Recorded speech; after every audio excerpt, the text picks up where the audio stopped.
بسم اللہ الرحمن الرحیم نحمده ونصلي ونسلم على رسوله الكريم اما بعد فاعوذ باللہ من الشیطان الرجیم بسم اللہ الرحمن الرحیم قل للمؤمنین یغضوا من ابصارهم ويحفظوا فروجهم ذلك ازکی لهم ان اللہ خبیر بما یصنعون وقال رسول اللہ صلی اللہ علیہ وسلم النظر سهم مسموم من سهام ابلیس صدق اللہ و صدق رسولہ النبی الکریم۔ تمام ساتھی ایک مرتبہ درود شریف پڑھ لیں۔ اللہم صل علی محمد وعلی آل محمد کما صلیت علی ابراہیم وعلی آل ابراہیم انک حمید مجید۔ اللہم بارک علی محمد وعلی آل محمد کما بارکت علی ابراہیم وعلی آل ابراہیم انک حمید مجید۔ میرے انتہائی قابل قدر دوستوں، بھائیوں اور بزرگوں، اللہ رب العزت نے ہمیں اتنی نعمتوں سے نوازا ہے کہ ہم اگر اس کو شمار کرنا چاہیں، گننا چاہیں، اس کی تعداد مکمل کرنا چاہیں تو کبھی نہیں کر سکتے۔ اتنی لامتناہی اور لا تعداد اللہ کی نعمتیں ہماری طرف متوجہ ہیں، لیکن بعض نعمتیں ایسی ہیں جو ایک نایاب نعمتیں، بے مثال نعمتیں ہیں، جس میں انسانی اور اس کا ایک ایک عضو وہ اتنی بڑی نعمت ہے کہ اگر انسان پھر یہ چاہے کہ میں اتنا مال خرچ کر دوں لیکن مجھے اس نعمت کا اسی انداز میں متبادل مل جائے، اسی جیسا متبادل مل جائے، یہ کبھی بھی نہیں ہو سکتا۔ اس لیے دیکھیں نا، ایک دانت اگر خراب ہو جائے اور ڈاکٹر اس کو نکال لے تو دانت کے متبادل دانت ضرور لگتا ہے، لیکن وہ اس پہلے والے دانت کا مقابلہ کبھی نہیں کر سکتا۔ تو اب اس کے بعد پھر انسان کے جسم میں جتنے اعضاء ہے، زبان ہے، دماغ ہے، آنکھیں ہیں، ایک ایک کو آپ دیکھتے چلے جائیں، ہر ایک کی کوئی قیمت نہیں لگائی جا سکتی۔ آج کی دنیا اس پر بڑی محنت کر رہی ہے، میڈیکل سائنس اس پر بہت غور و خوض کر رہی ہے کہ اعضائے انسانی کا متبادل اسی کے مثل بن جائے۔ باقی تو دوسرے صورتوں میں بننا بہت عرصے سے شروع ہو گئی ہے، لیکن اسی طرح کا بن جائے یہ اس انسان کے بس میں نہیں ہے۔ اس لیے اللہ پاک نے ہر عضو کو پابند کیا ہے کہ جب یہ نعمت خاص میں نے تمہیں دی ہے، تم اس کا متبادل نہیں حاصل کر سکتے، نہیں بنا سکتے، لہذا ان کے استعمال کرنے میں اپنے آپ کو بے پرواہ اور آزاد کبھی نہیں سمجھنا کہ اب میری مرضی ہے کہ میں جیسے چاہوں میں بولتا رہوں، زبان کو استعمال کرتا رہوں، اس لیے کہ میری زبان ہے۔ ان السمع والبصر والفؤاد كل اولئک کان عنہ مسئولا۔ فرمایا بے شک کانوں کی جو سنوائی ہے، سننا ہے، سماعت ہے، اور آنکھوں کی جو بصارت ہے اور اس کا جو دیکھنا ہے، اور دل کا جو دھڑکنا ہے، یہ سب کے سب وہ اعضاء ہے، وہ نعمتیں ہیں کہ جس کے بارے میں قیامت کے دن پوچھ ہوگی کہ کانوں سے کوئی غلط چیز، ممنوع چیز تو نہیں سنی، آنکھوں سے کوئی غلط چیز تو نہیں دیکھی، دل کے اندر کوئی غلط قسم کے جذبات اور خیالات تو نہیں بنائے۔ اگر ایسا ہوا تو پھر اس کی پوچھ ہوگی، مسئولیت ہوگی، اللہ کے سامنے پیشی ہوگی۔ تو ہر عضو، جسم کا ہر حصہ، اس کے حدود طے ہے دوست، کہ کہاں تک دیکھنا ہے، کہاں تک نہیں دیکھنا، کیا سننا ہے اور کیا نہیں سننا، کون سے خیالات دل دماغ میں لانے ہیں، کون سے نہیں لانے، یہ سب چیزیں۔ لیکن پھر سب سے زیادہ جو مفید، قیمتی اور جس کی ضرورت شاید اس دنیا میں باقی اعضاء کے مقابلے میں انسان کو خود لگتا ہے کہ اگر وہ نہ ہو تو بہت ساری نعمتیں پس پردہ ہو جائیں گے، وہ جسم کا کون سا حصہ ہے؟ وہ آنکھیں ہیں دوست۔ آنکھ وہ نعمت ہے جو انسان کو اللہ کی بنائی ہوئی اس کائنات کا ایک تعارف کرا دیتی۔ انسان آج ہر چیز دیکھ رہا ہے، اس دیکھنے سے اللہ کی قدرت سمجھ میں آتی ہے، اللہ کی بادشاہت سمجھ میں آتی ہے۔ اس آنکھ کے دیکھنے کی وجہ سے بندہ اپنے رشتوں کو دیکھ پاتا ہے کہ یہ میرے والدین ہے، یہ بہن بھائی ہے، یہ اولاد ہے، یہ بیوی ہے، یہ رشتہ دار ہے۔ ہر چیز کے دیکھنے کی بنیاد پر انسان آج اپنے لیے فیصلہ کر پاتا ہے۔ اسی لیے اللہ پاک نے اس آنکھ کا بھی وظیفہ طے کیا، اس کی بھی حدود طے کر دی۔ قل للمؤمنین یغضوا من ابصارہم، اے میرے حبیب صلی اللہ علیہ وسلم ایمان والوں سے کہہ دیجئے کہ وہ اپنی نگاہوں کو جھکا کر رکھے۔ معلوم ہوا کہ آنکھ اپنی مرضی سے استعمال نہیں ہو سکتی، اگر غلط استعمال ہوگی تو پھر اس آنکھ کے دیکھنے کو نظر نہیں کہا گیا، اس کو بد نظری کہا گیا، اس کا ٹائٹل اور عنوان ہی تبدیل ہوگی۔ لہذا اگر نامحرم کو دیکھے گا، ممنوع چیز کو دیکھے گا، کسی کے سطر کو دیکھے گا، تو اب یہ نہیں کہا جائے گا کہ یہ نظر ڈال رہا ہے، اب کہا جائے گا یہ بد نظری کر رہا ہے۔ تو بد نظری کا جو گناہ ہے اور بد نظری کا جو وبال ہے، یہ کتنا گہرا ہے اور کتنا انسان کو متاثر کرتا ہے، اس کو زیادہ سمجھنے اور سمجھانے کی ضرورت نہیں۔ ہر انسان اپنی کیفیت کو دیکھ کر آج اس کا اندازہ لگا سکتا ہے۔ سب سے زیادہ نقصان کرنے والی چیز وہ آنکھ کا غلط استعمال ہے دوستو، اور یہ وہ پہلا عضو ہے، بزرگوں نے لکھا ہے کہ شیطان جس کے ذریعے سے اپنا راستہ دل تک بنا لیتا ہے، آنکھ کے ذریعے سے دل تک اپنا راستہ سب سے پہلے اور آسانی کے ساتھ بنا لیتا ہے۔ یہ انسان کے دل دماغ میں بیٹھے بیٹھے ڈال دیتا ہے کہ بس ایک نظر ڈال تو دیکھ لو تھوڑا سا۔ انسان کو لگتا ہے کہ میں صرف دیکھ لوں گا، پھر اور کیا ہوگا،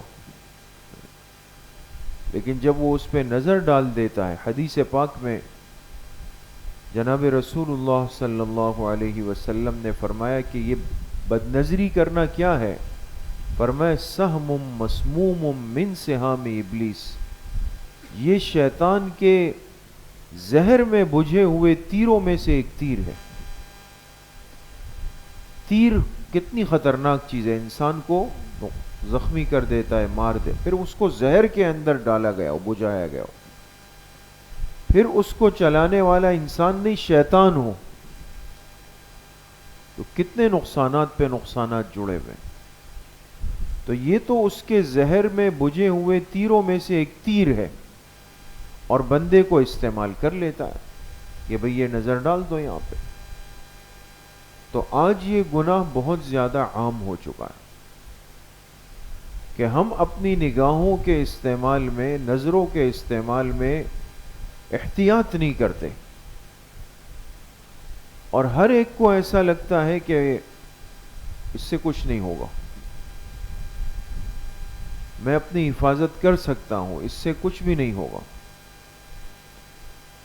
لیکن پھر ہوتا کیا ہے کہ وہی بندہ، وہی نوجوان، وہی ساتھی جو آنکھوں کی بے احتیاطی کے اندر مبتلا ہوتا ہے، تھوڑے عرصے کے بعد اس کو تلاوت کے اندر وہ لطف نہیں آتا، پھر تلاوت چھوٹ جاتی ہے، تسبیحات چھوٹ جاتی ہے، نماز میں بے دہانی، غفلت، وساوس، شبہات یہ بہت کثرت سے واقع ہونا شروع ہو جاتا ہے۔ ہر وقت بیٹھے بٹھائے دماغ ایسے گھوم رہا ہوتا ہے، دماغی کمزوری انسان پر مسلط ہو جاتی ہے۔ آج دیکھیں نا، کم عمری کے اندر انسان کے دماغ میں باتیں نہیں بیٹھتی۔ پہلے تھا بھئی بڑھاپا آئے گا پھر دماغ کمزور ہو جائے گا، لیکن اب تو 20-25 سال کے نوجوان ہوتے ہیں اور وہ بالکل بھئی دماغ کام نہیں کر رہا، ایک چیز دیکھی بس وہ پھر دماغ میں نہیں بیٹھی۔ آج ہمارے طلبہ کہتے ہیں، چاہے وہ مدارس کے ہو، چاہے اسکول، کالج، یونیورسٹیز کے ہو، ایک شکوہ بہت زیادہ عام ہے کہ جی میں تو ساری تیاری کر کے گیا تھا، لیکن جب وہاں بیٹھا پیپر سامنے آیا پتہ نہیں دماغ سے سارا اڑ گیا۔ کیوں اڑ گیا جی؟ یہ اس لیے اڑا کہ اس دماغ میں بہت ساری تصویریں فیٹ کی ہوئی ہیں، بہت ساری چیزوں کو اس کے اندر جگہ دی ہوئی ہے، لہٰذا ہر وقت وہ کیفیات، وہ شکلیں، وہ چیزیں وہ دماغ کے اندر گھوم رہی ہوتی ہیں۔ تو دماغ کا تو اپنا ایک کام ہے، ایک سرکل ہے، اب اس پہ اتنا زیادہ لوڈ اور بوجھ ڈال دیا جائے تو ظاہر سی بات ہے کہ اس کی صلاحیتیں کمزور ہونا دن بدن شروع ہو جائے گی، دن بدن شروع ہو جائے گی۔ اس لیے حافظے کو تیز کرنے کے لیے ہر شخص یہ چاہتا ہے کہ مجھے کوئی وظیفہ ملے۔ حافظہ کیسے تیز ہوگا؟ ماں باپ بھی کہتے ہیں کہ ہمارے بچے کے لیے حافظے کے لیے کوئی تعویذ، کوئی وظیفہ ہو۔ اس میں یاد رکھیں کہ حافظہ تیز ہونے کے لیے جو سب سے بنیادی چیز ہے وہ بدنگاہی سے اپنے آپ کو بچانا ہے۔ اس لیے آپ دیکھیں نا، ایک چیز کتنی مشاہدے میں ہمیں آج نظر آتی ہے، وہ چھوٹے چھوٹے بچے جو ابھی تک بلوغ کی عمر کو نہیں پہنچتے، 7 سال، 8 سال، 9 سال کے بچے، آج ہم ان کو لے جا کے جب بٹھاتے ہیں مکتب میں، مدرسے میں، یہ 2-2.5 سال میں، بلکہ اب تو اس سے بھی پہلے حفظ کر لیتے ہیں، اس لیے کہ ابھی وہ کیفیات نہیں آئی نا، شعور نہیں آیا، آنکھیں نگاہیں محفوظ ہیں۔ وہ بچے 2-2 سال کے اندر حافظ بن جاتے ہیں۔ 8 سال کا بچہ پورے قرآن کا حافظ ہوتا ہے، لیکن یہی بچہ جب کچھ سال گزار لیتا ہے، 13-14 سال میں آ جاتا ہے، تو پھر وہ آہستہ آہستہ کیا کرتا ہے، وہ پیچھے ہٹنے لگتا ہے۔ جس کے پورے پارے میں ایک غلطی نہیں آتی تھی، اب وہ ایک پارے میں اس کی 20-25 غلطیاں آ رہی ہوتی۔ سوال یہ کہ وہی بچہ ہے، کیا ہو گیا ہے؟ اب سمجھ شعور کی زندگی شروع ہو گئی نا، اب احتیاط حفاظت نہیں رہی ہے، اب وہ نگاہ غلط استعمال ہو رہی ہے۔ وہی قرآن کریم جو 2 سال میں حفظ کیا، وہ تھوڑے عرصے کے اندر ذہن سے نکلنا شروع ہو جاتا ہے، انسان بھول جاتا ہے۔ تو اس لیے ہمیں اس بارے میں بیدار ہونے کی اشد ضرورت ہے کہ اللہ پاک نے اس نگاہ کے لیے ایک حد طے کر دی، ہمیں کہاں تک دیکھنا ہے، کہاں تک نہیں دیکھنا، کس چیز کو دیکھنا ہے، کس چیز کو ہم نے نہیں دیکھنا۔ آج ہمارے ہاتھوں میں یہ چیزیں دے دی گئی اور اس کا نتیجہ یہ ہے کہ بدنگاہی کو عام سے عام تر کیا گیا۔ آپ دیکھیں نا، ایک دوائی کے لیے ایک اشتہار چلے گا، دوائی، اس میں نعوذ باللہ ایک نامحرم عورت کی تصویر لگا دی جائے گی۔ آپ ہاسپٹل میں جائیں گے، جو عبرت کی ایک جگہ، ایک تکلیف کی جگہ ہے، ہر آدمی اپنی تکلیف کی وجہ سے آیا ہے، لیکن ہاسپٹل میں آپ جائیں تو ہر جگہ آپ کو مستورات کا ہجوم نظر آئے گا۔ کون سی چیز آج ایسی رہ گئی ہے جس پر نامحرم کی تصویر چسپاں نہیں کر دی گئی؟ کبھی ہم نے غور کیا ایسا کیوں ہوا؟ اس امت کی نگاہیں اور اس کی نظریں اتنا نامحرم کو دیکھ لیں کہ چلتے پھرتے اٹھتے بیٹھتے، بیماری میں، صحت میں، تندرستی میں، ہر حال میں اس کی نگاہ نامحرم کو دیکھتی چلی جائے، اس کا نتیجہ یہ ہوگا کہ اندر سے حیات دن بدن کمزور ہوتی چلی جائے گی، انسان کمزور ہو جائے گا۔ اس لیے میرے عزیزوں، دوستوں، بزرگوں، یہ چیز بہت زیادہ خطرناک ہے اور جو اس وقت بہت زیادہ نقصان دے رہی ہے۔ اس لیے جہاں تک ہماری کوشش ہو، اپنی ہمت ہو، ہم بدنگاہی سے، بد نظری سے اپنے آپ کو بچانے کے لیے پوری مشقت اور مجاہدہ برداشت کریں۔ اصل امتحان تو یہ ہے نا، اصل آزمائش تو یہ ہے کہ انسان اپنے نفس کی خلاف ورزی کرے۔ نفس کہہ رہا ہے کہ اس کو دیکھ لو، لیکن انسان کہے نہیں، کیسے دیکھوں؟ قیامت کے دن تو اللہ پاک پوچھیں گے۔ دل چاہ رہا ہے کہ اس چیز کو دیکھ لوں، لیکن انسان اپنے اندر کہے کہ مجھے تو میرے پیغمبر علیہ الصلاۃ والسلام نے غلط نظر ڈالنے سے منع کیا ہے، قیامت کے دن کیسے آپ کے سامنے جاؤں گا؟ لہذا مشقت برداشت کر کے اس چیز کو روک لیں۔ تو جتنا نظروں کی حفاظت ہوگی، یقین کریں اعمال کے اندر لذت پیدا ہو، اعمال کا لطف زندگی کے اندر آئے گا اور زندگی کا سکون ہمارے پاس ہوگا۔ آج کیا وجہ ہے کہ انسان بے سکونی اور بے چینی کا شکار ہے؟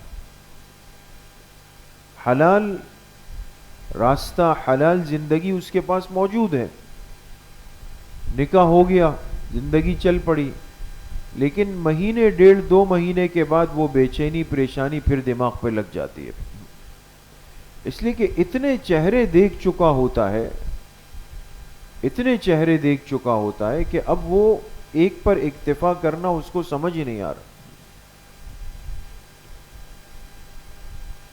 اس لیے میرے عزیزوں، دوستوں، بزرگوں، ہمارے بزرگوں نے لکھا ہے، حسن فانی پہ اگر تو جائے گا، یہ منقش سانپ ہے ڈس جائے گا۔ یہ سانپ ہوتا ہے نا، سانپ، اس دن بھی بات ہوئی، سانپ کا کام ہی ڈسنا ہے، اس میں تو زہر ہی بھرا ہوا ہے۔ چاہے سانپ جتنا خوبصورت ہو، ہر سانپ بدصورت نہیں ہوتا، ہر سانپ کالا نہیں ہوتا، سفید اور ہرے اور عجیب و غریب اللہ پاک کی بنائی ہوئی دنیا ہے۔ بعض سانپ دیکھنے میں بڑے خوبصورت ہوتے ہیں، منقش ہوتے ہیں، لیکن اندر زہر ہے، اندر زہر بھرا ہوا ہے۔ اب چاہے کسی کے چہرے کو دیکھنے کو دل ہو رہا ہے، کیوں بھائی؟ ظاہر میں وہ بڑا حسین ہے، جمیل ہے، تھوڑی دیر دیکھ لیتے ہیں، ذرا لطف اٹھا لیتے ہیں، لیکن یہ حسن ہمارے لیے نہیں ہے، حلال نہیں ہے، تو حسن فانی ہے، ختم ہونے والا ہے۔ حسن فانی پہ اگر تو جائے گا، یہ منقش سانپ ہے ڈس جائے گا، یہ تو زہر اتار دے گا جسم کے اندر، پھر انسان کے پاس سوائے موت کے اور کوئی راستہ ہی نہیں ہے۔ تو اس لیے آج اپنی حفاظت کی اور نگاہوں کی حفاظت، نظروں کی حفاظت کی بہت زیادہ ضرورت ہے۔ ہمارے حضرت شیخ اول حضرت مفتی رشید احمد صاحب رحمۃ اللہ علیہ، وہ فرمایا کرتے تھے کہ اگر راہ چلتے ہوئے بد نظری ہو جائے تو انسان فوراً اسی وقت کچھ دیر رک کر 40 مرتبہ اسی جگہ استغفار کرے، یہ بھی نہ کہے کہ گھر جا کے یا مسجد جا کے وہاں استغفار کروں گا، اسی وقت 40 مرتبہ استغفار، اس لیے کہ ایک بد نظری سے دل پر اتنی سیاہی آ جاتی ہے کہ ہم سوچ نہیں سکتے، تو فوراً استغفار کر کے اس کا کچھ نہ کچھ ازالہ کیا جائے۔ اور ہم تو راستے میں چلتے ہوئے چاہے پیدل جا رہے ہیں، چاہے گاڑی میں ہے، چاہے بائک پر ہے، جس حالت میں بھی جا رہے ہیں، ہم نے طے کیا ہے کہ دنیا کی ہر چیز ہم نے دیکھنی ہے، ہر چیز کو دیکھتے ہوئے جائیں گے. لہذا دائیں بائیں بھی دیکھیں گے، اوپر بھی دیکھیں گے، برابر کی گاڑیوں میں بھی جھانکیں گے، کرسی میں بیٹھیں گے تو اس میں بھی دائیں بائیں دیکھیں گے. یہ سب بے احتیاطیاں ہیں، یہ سب بے احتیاطیاں ہیں. خود سے انسان کو ایک شعور والی زندگی کی طرف آنے کی دوبارہ ضرورت ہے. اس لیے میرے عزیزو دوستو بزرگو، ہم اگر یہ چاہتے ہیں کہ جس طرح چند دن سے ہم مسجد میں ہیں، اعتکاف کے ماحول میں ہیں، آپ دیکھیں نا، اگر دل نہ بھی چاہ رہا ہو، بہت آرام کا تقاضا ہو رہا ہو، نیند آ رہی ہو، لیکن پھر بھی ایک ماحول بن گیا، بھئی ساتھی جا کے صفوں میں بیٹھ گئے، اذان کی آواز آ گئی، تو انسان آ کے اس ماحول کا حصہ بن جاتا. تو بھئی یا تو ماحول انسان کو بنا دیتا ہے یا برا ماحول انسان کو بگاڑ دیتا ہے. اب ہم اپنے لیے وہ دوست بناتے ہیں جو سارا وقت باتیں ہی یہ کر رہے ہیں، جن کے پاس خیر کی اور کوئی بات ہی نہیں ہے. وہ گیدرنگ خراب ہو گئی ہے ہماری. تو جب آپ کو محسوس ہو جائے کہ میرا یہ دوست جو ہے یہ ہر وقت اس قسم کی اوٹ پٹانگ باتیں کر رہا ہے، وہ دوست ہے ہی نہیں، وہ تو دشمن ہے، وہ تو خراب کر رہا ہے، اس کو اٹھا کے اپنی زندگی سے دور کر، 3 حرف اس کی زندگی پہ بھیج دیں، ختم. وہ دوست نہیں ہے.